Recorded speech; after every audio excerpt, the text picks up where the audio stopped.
So for today, I'll be teaching you how to solve one face or one part of a Rubik's Cube. Yay!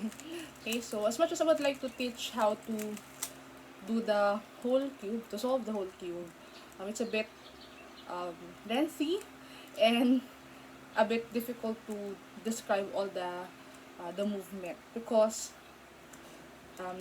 solving Rubik's Cube involves a lot of pattern recognition and familiarization with different movements.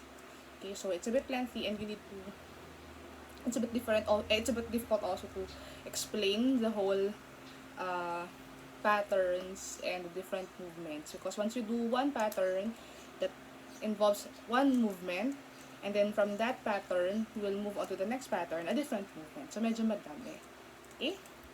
Just a heads up, all throughout the video, I will keep on changing the perspective or the orientation of the cube. Okay, so please be very mindful which part of the cube you are facing. Second, the position of the tiles and its color is very, very crucial and important. So, later on, please remember, always put the position in your mind, picture it in your mind, so that if you keep on changing, flipping the cube, you can still remember its exact position. Okay, so ready? Let's start.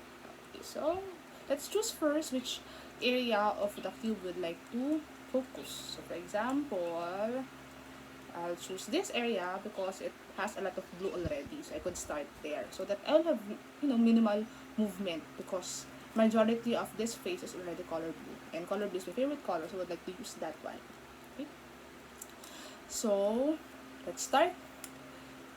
So if you look at the tile, okay, focus on which tile here is that does not belong to that area. So for example, if this one should be color blue, okay, you need to make sure that this one is color blue also.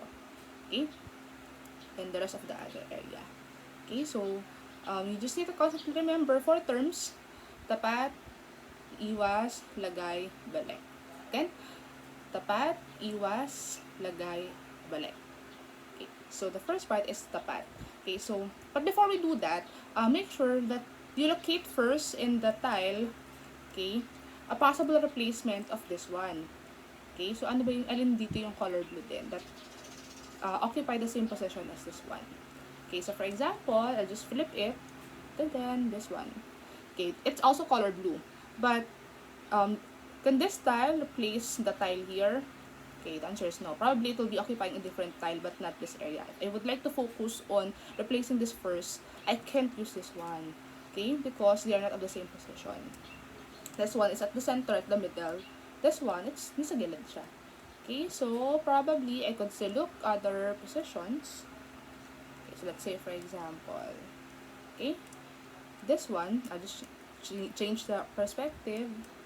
Paano ba? Ito, ayan, this one. Okay, the tile here. It's also sa gilid din siya. So that could be a possible replacement. Okay, so let's start with the tapat. Okay, so let's say tapat. If I flip the face, okay, or the one area of the Rubik's, it should be occupying that same exact position. Okay, so if it's like this, okay, if I change it like that one, that's not that position. Okay, it's occupying different position. So, paano siya magiging, it's actually tapat siya, ito. Okay. But let's say that I would like to replace this one, although it's easier to replace this area na. Okay, but I'll just be showing you how to do the tapat. Okay, just simply, don't be afraid to start moving the tile, the cube.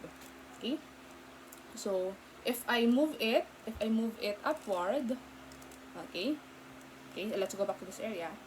Okay, picture your mind of this tile. Okay, if I flip it, this one, okay, again, this one, okay, you can see that blue tile is now occupying the same exact position of this. Okay, so once magkatapat na sila, the next step is iwas. So yung iwas, paano natin siya ginagawa? It should always be on the opposite direction. You move it to the opposite direction. Okay? Why do we need to do that? Because if, for example, and diba this is the one that we need to replace, if I move it, okay, look at here, this is the tile that need to replace this one. If I move it, okay, upward so that I could get that tile, I can't get it because sumasama siya kasi nga magkatapat sila.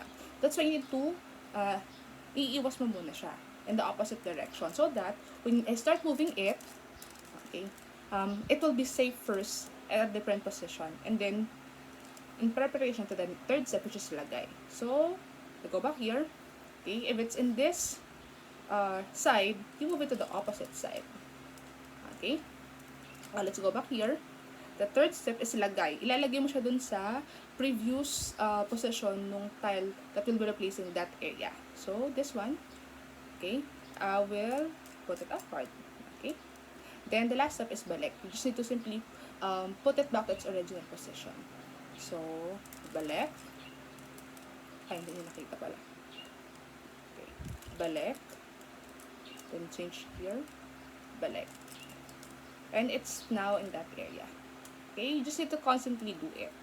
Okay, the crucial part there is really the lagay because you need to picture them in your mind. Okay, their position. Okay, so let's try one last one. This one, this tile. Okay, let's locate that one. Okay, let's say that it's this tile. Okay, need to put it in this area. So, how that be possible? The first step is tapat. So, just simply move it. Don't be afraid to move it because some, they're afraid to ruin the tile. Okay? That's really part.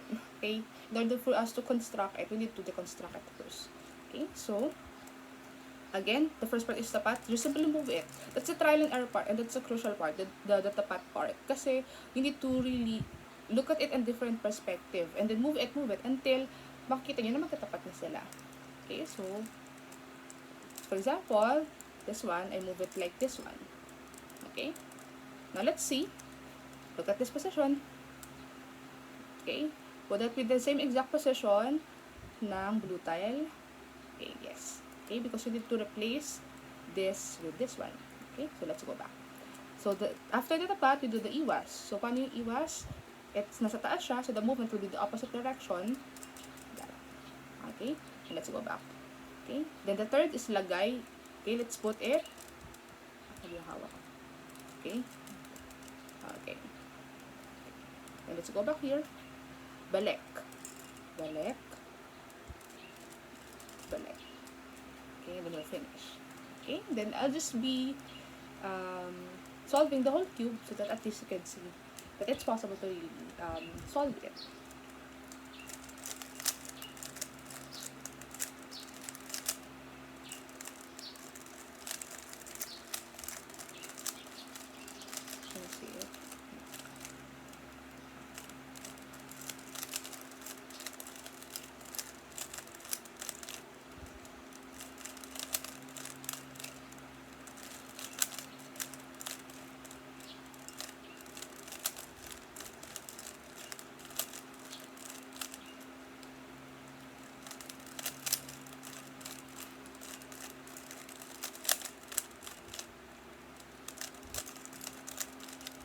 One of the patterns here is this one. I call it 9 o'clock. You can see it there, no? It's baliktad ata. Okay, basta it's supposed to look at as if it's a 9 o'clock. Okay, the position of the arrows and the clock. Okay, and once you saw the 9 o'clock here, there'll be a particular movement that I need to do.